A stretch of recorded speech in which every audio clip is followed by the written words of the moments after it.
Nosso Deus, nosso Pai, nós te damos graças, Senhor, por mais um dia de vida, pelo teu cuidado, pela tua proteção sobre nossas vidas, Amém. por o privilégio, Senhor, de poder buscar a tua presença juntamente com os irmãos, que o Senhor Amém. possa, Senhor, nos iluminar aquilo que está oculto, que o Senhor possa manifestar através da nossa busca a ti, meu Pai. E Amém. obrigado, Senhor, pelos projetos que o Senhor está à frente em nossas vidas, para que o Senhor possa realizar tudo conforme o teu propósito. Continue com Amém. cada irmão aqui, Senhor, essa noite, Senhor, nos dando entendimento, sabedoria, e que as obras que façamos, Senhor, seja com entendimento em Cristo Jesus. Continue, Amém. Senhor, com cada um de nós, em nome do Senhor Jesus. Amém. Amém. Amém. Amém. Amém. Deus seja louvado. Glória a Deus. Então, vamos dar sequência hoje a um estudo que nós queremos desenvolver. E, inicialmente, a gente está com um projeto de transmitir para playlist, né? Então, nós vamos fazer um compartimento de tela aqui para nós começarmos.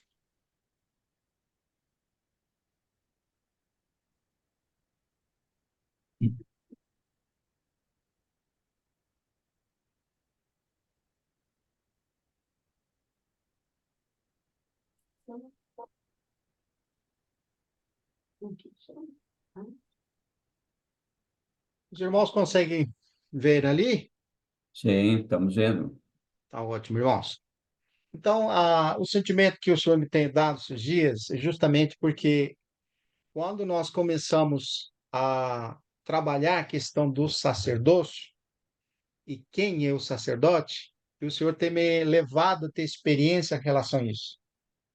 E, primeiramente, antes de começar a falar do sacerdócio, nós precisamos falar sobre a natureza da tentação e tentar entender o conceito dela, né? Então, aqui vocês podem ver uma definição. Vamos ver se ele me deixa avançar. O que é a tentação, né? No Antigo Testamento, no hebraico, a palavra é nassar. Essa palavra significa testar, provar, ou pode ser usada para descrever como Deus testa o caráter das pessoas, como é visto em Gênesis 22:1, quando, no caso, Abraão é pedido para ele sacrificar seu único filho, Isaque. E o conceito aqui, no Novo Testamento, a palavra grega é peirazão ou peirassal. São duas terminologias, duas maneiras de falar. É a mesma palavra, só com pronúncias diferentes. A palavra grega significa tentar, testar ou experimentar. E frequentemente é usado para descrever as tentações ou testes da fé e obediência, tanto por Deus quanto por Satanás. Um exemplo está em Mateus 4:1, onde Jesus é tentado, né? Então, nós podemos ver aqui, avançando, que a primeira expressão de tentação está implícita, não está explícita.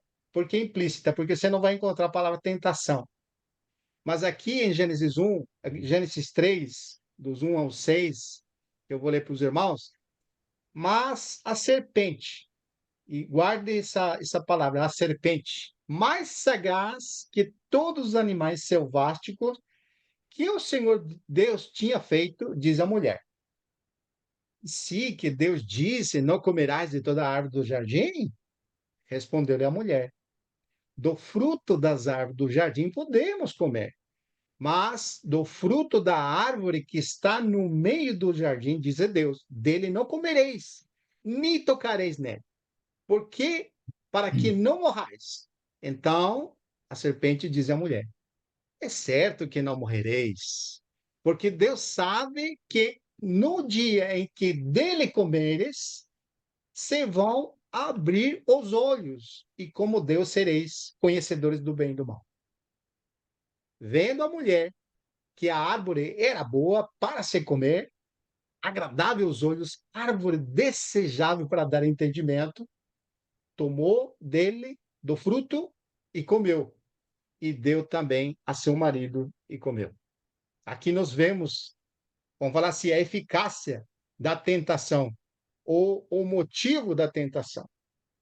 Mas nós temos, irmão, que sempre que nós falamos da tentação de Adão e Eva e da experiência que teve ele estando lá no jardim, nós precisamos nos lembrar que aquele lugar que o Senhor tinha colocado o homem que tinha criado, o único que tinha em eles era o mandato de Deus, a palavra de Deus, o que Deus tinha falado para eles. Então, o que eles deveriam ter em conta sempre era o que Deus tinha falado. E como de fato, aqui nós ouvindo o relato da conversa que a mulher fez com a serpente, nós fica claro para nós que eles estavam familiarizados com o que Deus falava. Agora, o tempo que essa palavra que estava lá no jardim, quanto tempo, a Bíblia não fala. Quanto tempo que eles estão lá, Adão e Eva, com aquela palavra. Mas uma coisa é certeza, que Adão e Eva tinham a palavra de Deus. Assim também, irmãos, quando na plenitude do tempo, aquele homem, Jesus, que passou pelas águas do batismo, e uma voz do céu que se ouviu falando, né? O céu se abriu e a voz falava: Este é meu filho amado, em quem tenho complacência. E ali vemos aquela figura do Espírito descendo sobre aquele homem em forma de pomba.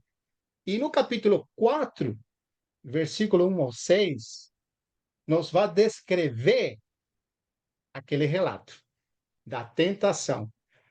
Mas antes, irmãos, nós precisamos e somos obrigados, porque nós temos um personagem lá que é a serpente. Mas aqui nós temos outro personagem também, que é o diabo. Por isso que nós precisamos, irmãos, perceber ou ir à leitura de Isaías 14:12, né? Isaías 14:12 ao 15 nos mostra que a origem da maldade, vamos falar assim, tem personificação. Então, ao ler aqui, diz assim: Como caíste do céu, ó estrela da manhã, filho da alva? Como foste lançado para a terra, tu que debilitavas as nações, tu descias no teu coração, subirei ao céu. Acima das estrelas de Deus, exaltarei meu trono, e no monte da congregação me assentarei nas extremidades do norte. Subirei acima das mais altas nuvens e serei semelhante ao Altíssimo. Contudo, precipitado para o reino dos mortos, no mais profundo do abismo. Tremendo. Essa leitura nos mostra, irmãos, antes de nós falarmos, nós estamos compartilhando com a Lília, né?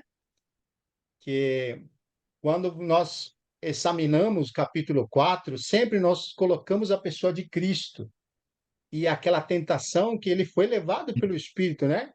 Jesus foi levado pelo Espírito ao deserto para ser tentado. Especificamente, ele fala, a Bíblia fala isso, para ser tentado pelo diabo. E uma coisa que nos impressionou, irmãos, foi assim: puxa, quem que estava por trás? O que significava aquelas tentações? E antes de ler, eu quero fazer uma comparação, né? A tentação é o reflexo do diabo. Na psicologia é usado como a palavra é projeção. Você sabe que quando ele estava tentando a Jesus, o diabo estava mostrando o que ele era, o que ele queria. Aqui nas três tentações são refletas na pessoa de Satanás a necessidade dele ser exaltado, a necessidade dele ter poder e a necessidade de ser adorado. Mas, irmãos, como ele teve experiências lá no jardim, ao ele enganar a mulher, enganar aquele homem, vamos falar assim, porque ao enganar Eva, ali entrou o pacote, né? Entrou Adão e Eva.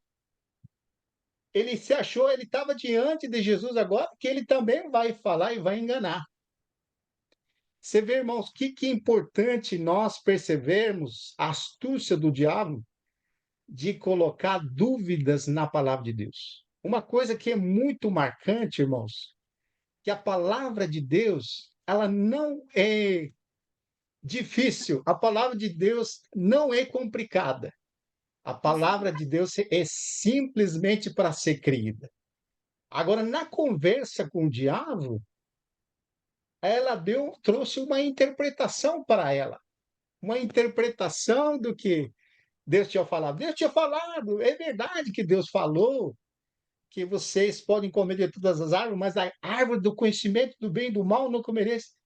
É certo que não morrereis. Ó, como o diabo é mentiroso. Mas sabe Deus que o dia que dele comerdes, certamente seus olhos se abrirão e sereis como Deus, conhecedor do bem e do mal. Irmãos, o perigo de nós trazermos interpretação à palavra de Deus. Você vê por trás o que eu estou tentando transmitir? O perigo de você receber uma palavra e querer trazer uma interpretação. Você vê, irmãos, quantos grupos cristãos não tem hoje usando as escrituras para trazer interpretações, para formar grupos, para arrastar pessoas para si, usam a palavra de Deus distorcendo ele. O que Satanás fez é distorcer o que Deus falou. Aqui, irmãos, na primeira tentação, você vai ver uma coisa interessante. Na primeira tentação, se és filho de Deus, o que falou? Capítulo 4. Manda que estas pedras se transformem em pães. Jesus, porém, respondeu: está escrito. Ô, irmãos, que palavra, hein? Está escrito: não só de pão viverá o homem, mas de toda palavra que procede da boca de Deus, dessa viverá o homem. Aqui quando você vai em Deuteronômio 8, irmãos, porque a referência bíblica que o Senhor trouxe para nós, nos remonta para Deuteronômio 8. É quando o Senhor fala para o povo de Israel que ele precisava recordar-se de todo o caminho pelo qual o Senhor teu Deus te guiou no deserto antes 40 anos para te humilhar, para te provar, para saber o que estava no teu coração, e se guardarias ou não seus mandamentos. Ele te humilhou e te deixou ter fome e te sustentou com maná que tu não conhecias, nem teus pais conheciam, para dar-te a entender que não só de pão viverá o homem, mas de toda palavra que procede da boca do Senhor viverá o homem. Essas foram as palavras que estavam no coração de Jesus. Nós precisamos lembrar, irmãos, que esse Jesus que está ali sendo tentado, foi levado pelo Espírito para ser tentado, era um homem, Jesus, que estava sendo tentado, e aqui ele usa as escrituras que estavam no coração dele para mostrar que a motivação dele não era olhar para ele. Ó, ali nós lembramos que a primeira tentação falava da necessidade. Imagina só, irmãos, 40 dias sem comer lá. Não aparece, não surge nele a necessidade. Da Bíblia fala que ele teve fome. E foi nesse exato momento que ele passou pelas circunstâncias. Nós estamos compartilhando isso, né? A costume judaica lá, eles é acostumado a jejuar 40 dias, ficar. Eles têm esse costume lá. Mas quando ele chega nessa vulnerabilidade, vamos falar assim, a pessoa está vulnerável, é onde vai mostrar o que está no coração. Por isso, irmãos, quando você vai ver como o Senhor Jesus não teve em conta a si mesmo. Ele teve em conta o que era a vontade de Deus. Esse princípio não podemos esquecer. Ó, a segunda tentação, Mateus 4, 5 ao 7, então o diabo levou a santa cidade, a cidade santa, e colocou sobre um pináculo do templo. Se és filho de Deus. Novamente essa frase. Atira-te de abaixo, porque está escrito: a seus anjos ordenará a teu respeito que te guardem, e ele te sustentará nas suas mãos, para não tropeçares em alguma pedra. Esse versículo que usou o diabo, irmãos, é Salmos 91, 11. Você sabe que ali em Salmo 91, uma coisa que me impressionou foi assim. Qual que é o contexto imediato? Você sabe que quando uma pessoa torce as escrituras, ele pega uma frase de um versículo e, para apoiar seu pensamento, ele usa uma frase para apoiar o que ele pensa. Sempre que nós recebemos um versículo, você precisa do contexto imediato e o contexto amplo dele. Mas se você for ler, por exemplo, o início aqui, irmãos, olha o que ele vai falar. O que habita no esconderijo do Altíssimo e descansa na sombra do Onipotente, disse o Senhor, meu refúgio, meu baluarte, Deus meu, em quem confio. E aqui nós percebemos um detalhe, irmãos. Quando você está nele, quando você está habitando no esconderijo do Altíssimo, e você está descansando na sombra do Onipotente, é a mesma coisa que fala João 15, 7, o versículo ali. Se permaneceres em mim e as minhas palavras permanecerem em vós, pedireis o que quiser que vos será feito. E até nós fazemos aquela brincadeira, né? Se você está em Deus, se você está nele e ele está em você, se te pedir alguma coisa para você, para favorecer você, para colocar à prova a Deus, de fato que não, né, irmãos? Ó, você vê que impressionante aqui. Ó, vamos avançar aqui no slide. Ó, o que diz a Escritura? Não tentarás ao Senhor teu Deus. E aqui, irmãos, Deuteronômio 6, desse 6, ele tem uma frase que anexa a esse versículo. Como foi aonde? Como foi em Massá, lembra? Êxodo 17, do versículo 1 ao 7. Ó, se algum irmão quiser ler, para não ser repetitivo, sou eu ler, está aqui na tela. Desde o versículo 1, Sim. tendo partido toda a congregação dos filhos de Israel do deserto de Sim, fazendo suas paradas, segundo o mandamento do Senhor, acamparam-se em Refidim, e não havia ali água para o povo beber. Contendeu, pois, o povo com Moisés e disse: Dá-nos água para beber. Respondeu-lhe Moisés: Por que contendeis comigo? Por que tentais ao Senhor? Tendo aí o povo sede de água, murmurou contra Moisés e disse: Por que nos fizeste subir do Egito para nos matares de sede a nós, a nossos filhos e aos nossos rebanhos? Então clamou Moisés ao Senhor: Que farei a este povo? Só lhe resta apedrejar-me. Respondeu o Senhor a Moisés: Passa diante do povo e toma contigo alguns dos anciãos de Israel, leva contigo em mão o bordão com que feriste o rio e vai. Eis que estarei ali diante de ti sobre a rocha em Horebe. Ferirás a rocha e dela sairá água, e o povo beberá. Moisés assim o fez na presença dos anciãos de Israel. Chamou o nome daquele lugar Massá e Meribá, por causa da contenda dos filhos de Israel e porque tentaram ao Senhor. Está o Senhor no meio de nós ou não? Olha a frase do Senhor, né?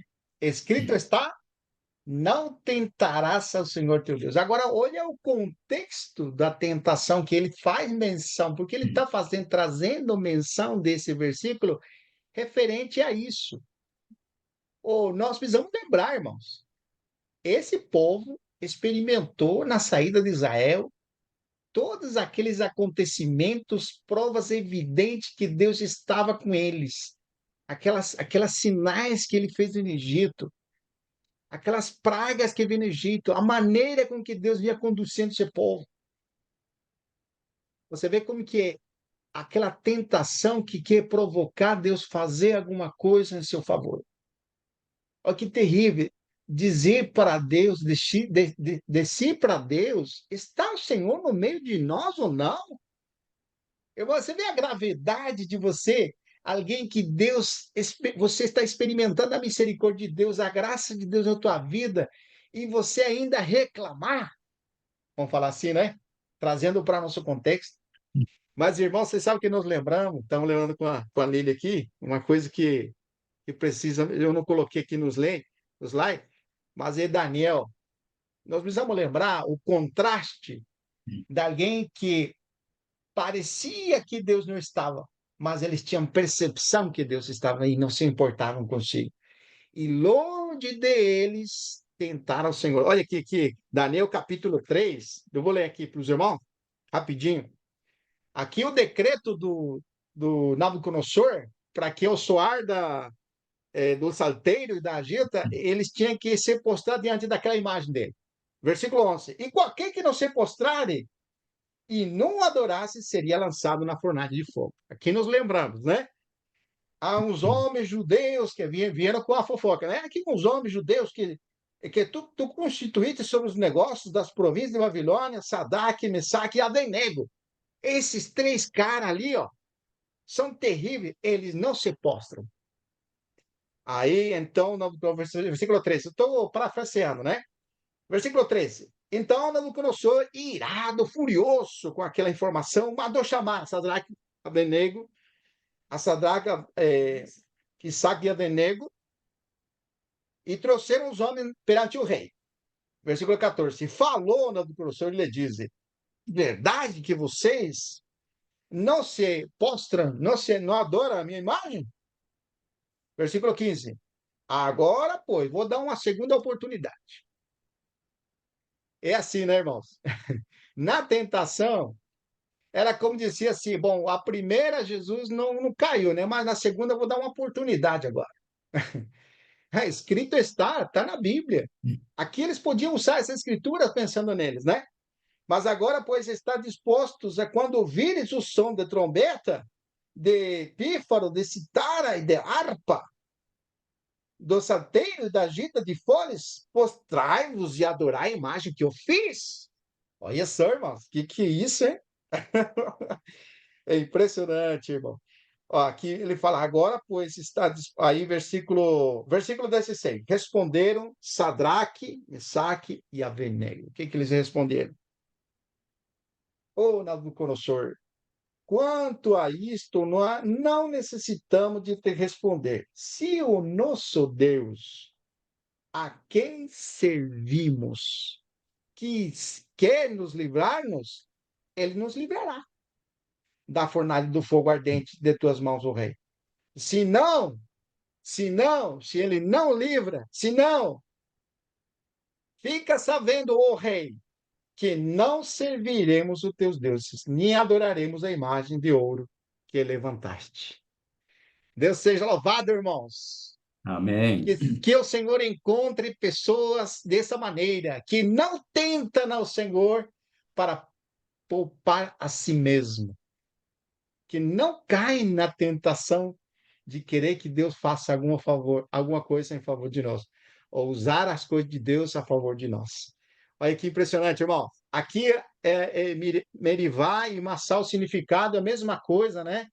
Provação, teste. Mas aqui, voltando, irmãos, é importante nós percebermos que nós estamos dando a sequência aqui, né? Dentro daquela ótica. Qual é a ótica que nós estamos apresentando? Que essa tentação tem uma projeção falando do próprio diabo. O diabo, ele queria, através daquela necessidade que ele tinha de ser alguém, porque ele estava administrando as coisas de Deus. Ele queria o poder, ele queria a adoração. Olha só, irmãos. Você já pensou? Agora, irmão, você vai ver aqui na terceira aqui. Mateus 4, 8 a 11. Ó, que fala aqui. Levou ainda o diabo a um monte muito alto e mostrou-lhe todos os reinos do mundo e a glória deles. E lhe disse: tudo isto te darei, tudo isto te darei, se postrado me adorares. Puxa vida, hein? Que proposta, hein, irmãos? Mas você sabe, irmão, que ele falou quando ele estava para ser encarcerado? Ele falou assim, João 18:36, respondeu para como que chamava? Ele respondeu assim, que o meu reino não é deste mundo, para Pilatos. O meu reino não é deste mundo. Se meu reino fosse deste mundo, os meus ministros se empenhariam por mim, para que não fosse entregue aos judeus. Mas agora, irmãos, Satanás quis falar assim, tudo isso te darei, porque ele queria isso. Ele queria o reino. E, e ele estava tendo, ele queria adoração, ele estava tendo adoração. Mas o Senhor falou, meu reino não é deste mundo. Mas agora que ele vai ser crucificado, meu reino não é deste mundo. E não é daqui, ele falou. Mas, irmão, mas, irmãos, vai chegar o dia, Apocalipse 11:15, que o sétimo anjo tocou sua trombeta e houve no céu grandes vozes que diziam: o reino desse mundo vieram a ser de nosso Senhor e de seu Cordeiro. Olha, de seu Cristo, ele reinará para todo sempre. Que maravilha, Amém. irmãos. Amém, Amém. aleluia. É vibração, irmãos. Você vê, irmãos, ali estava o diabo tentando aquele que não era desse mundo, irmão. Puxa vida.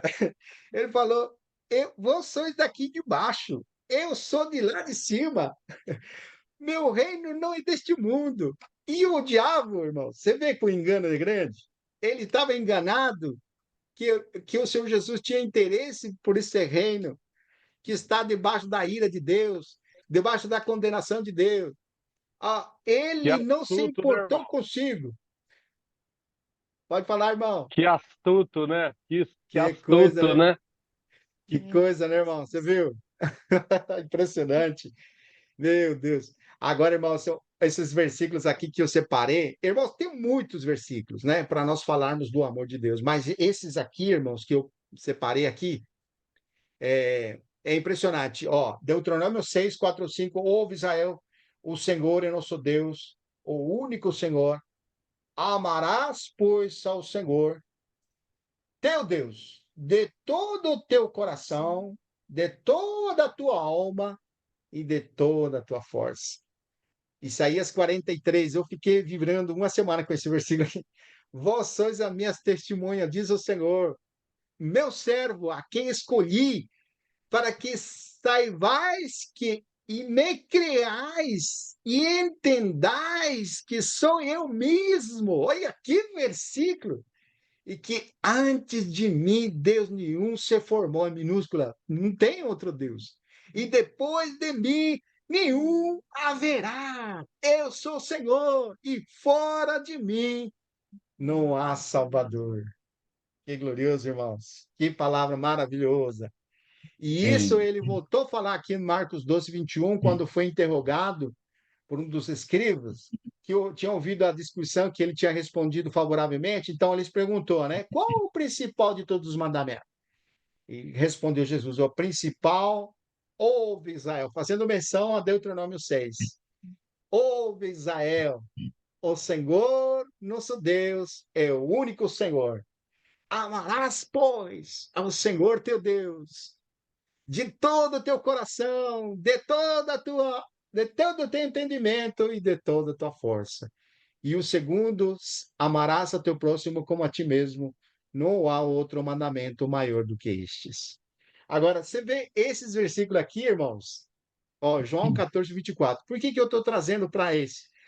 Porque o sinônimo de amar a Deus não é dizer de palavras. Não é só de falar de boca, eu te amo, Senhor. O próprio Senhor que mandou embora a Satanás quando ele pediu para adorar, ele amava a Deus. Quem não me ama, versículo 24 do capítulo 14, quem não me ama não guarda minhas palavras. Por que não guarda minhas palavras? Porque a palavra que estás ouvindo não é minha, mas do meu Pai que me enviou. João 14, 30 ao 31. Já não falarei muito convosco. Isso aqui me impressionou. Porque aí vem o príncipe deste mundo. Ele nada tem em mim. Irmãos, Quando você fala sobre a vontade de Deus, que você está disposto à vontade de Deus, fazer a vontade de Deus, aí sempre vai vir ele. Mas ele não tem nada em Jesus. Contudo, assim procedo. Como que ele procedia? Ó, assim procedo para que o mundo saiba que eu amo o Pai e faço como o Pai me ordenou. Levantemos, vamos daqui. Você vê? Impressionante, irmãos. Ele está mostrando esse princípio do que é amar de verdade a Deus. O que é adorar a Deus? Ó, respondeu 14:23, respondeu Jesus: se alguém me ama, guardará minha palavra. Ele falou anteriormente que a palavra que ele está falando é a palavra de quem? É do Pai. E meu Pai o amará, e viremos para ele e faremos nele morada. 1 de Coríntios Amém. 10, 12 e 14. Aquele, pois, que pensa estar em pé, veja que não caia. Irmãos, sabe que isso aqui é muito importante nós percebermos, irmão, que quando nós estamos na fé, nós estamos diante da casa de Deus e a casa de Deus está sob juízo. Então, todos nós hoje estamos firmes, mas amanhã nós não sabemos. Hoje nós damos o testemunho que nós estamos firmes, ouvindo o Senhor, mas aqui o versículo de 1 de Coríntios 10, 12 ao 14 diz assim, não sobreveio tentação que não fosse humana, mas Deus é fiel e não permitirá que seja tentado além de vossas forças. Pelo contrário, juntamente com a tentação, vos proverá livramento, de sorte que eu possa suportar. Portanto, meus amados, fugir da idolatria. Eu fiquei pensando, mas o que tem a ver idolatria com a tentação? Tem a ver, irmão, que quando nós sucumbimos à tentação, por causa da necessidade, por causa de querer alguma coisa para nós, nós terminamos fazendo a nossa vontade. Toda vez que nós fazemos a nossa própria vontade, nós estamos fazendo a vontade do diabo. Nós É estamos, em outras verdade. palavras, adorando o diabo. Você vê que impressionante, irmão? Eu não separei aqui o versículo, mas é muito oportuno. Não sei se algum irmão pode ler. É João 8:44. Olha o que vai falar lá. Não está aqui, mas se o irmão quiser ler, alguém? João 8:44. Olha que lindo isso aqui.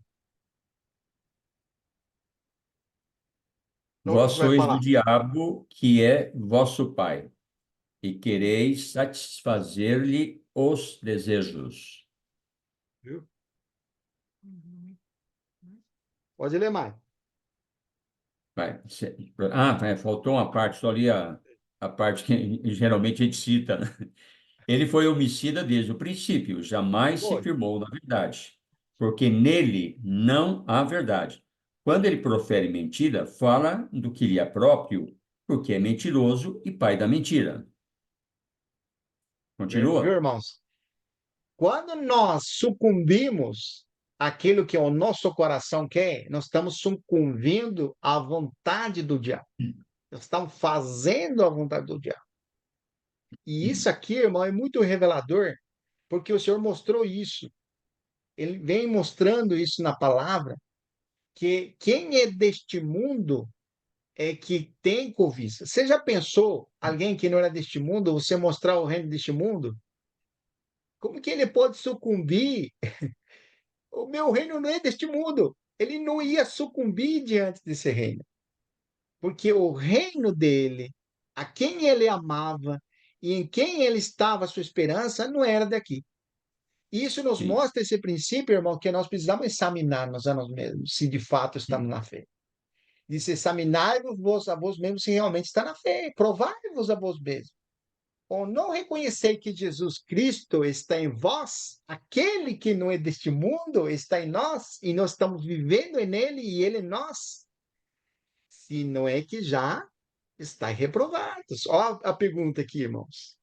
Hebreus 10, 36 ao 39. Com efeitos, tendo necessidade de perseverança, para que, havendo feito a vontade de Deus, alcancemos a promessa. Porque ainda dentro de pouco tempo, aquele que vem virá e não tardará. e não tardará. Todavia, meu justo viverá pela fé. Viverá por E se fé. retroceder nele, não se comprasse a minha alma. Nós, porém, não somos dos que retrocedem para a perdição. Somos, entretanto, da fé para a conservação da alma. Que exortação, irmãos, para nós Amém. voltar no seu coração, porque diante de uma palavra disso, e diante do exame do Espírito Santo no seu coração, nós podemos, irmão, falar assim que ninguém é tentado, quando é tentado, diga assim, sou tentado por Deus. Porque Deus não pode tentar ninguém. Porque Deus não pode tentar, não ser tentado pelo mal, e ele mesmo a ninguém tenta. Ao contrário, cada um é tentado pela sua própria cobiça. Quando este atrás e seduz. Então, a cobiça, depois de haver concebido, o que ela dá? Dá à luz o pecado. E o pecado, uma vez consumado, gera morte. Então, irmãos, o que o Senhor está nos mostrando é que quando nós estamos em Cristo, nós estamos na fé, de fato nós guardamos a palavra de Deus. Porque aquele que guarda a palavra é aquele Espírito que está em nós. Quando nós voltamos para o Espírito, que Deus fez habitar em nós, nós andamos naquele que venceu o mundo. Vamos falar assim, naquele que venceu as tentações.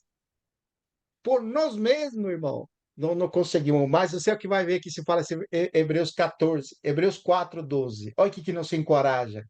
Porque a palavra de Deus é viva, irmãos, e eficaz e mais cortante de qualquer espada de dois gumes. E penetra ao ponto de dividir alma, espírito, juntas e médulas, e é apta para discernir os pensamentos e propósitos do coração. E não há criatura que não seja manifesta na sua presença. Pelo contrário, todas as coisas estão descobertas e patentes aos olhos daquele a quem temos que prestar contas. Tendo, pois, a Jesus. Agora, você vê como que nós precisamos parar um pouquinho, né, irmãos? Não há criatura que não seja manifesta. Quem que conhece a motivação real de nosso coração? Por que nós nos relacionamos com o Senhor? Quando nós falamos assim, quando nós vamos a buscar na presença do Senhor, porque agora nós temos esse versículo que nos fala, né? Tendo a Jesus, o Filho de Deus, como grande sumo sacerdote que penetrou os céus, conservemos firme nossa confissão, porque não temos sumo sacerdote que não possa se compadecer de nossas fraquezas. Antes foi ele tentado em todas as coisas à nossa semelhança, mas sem pecado.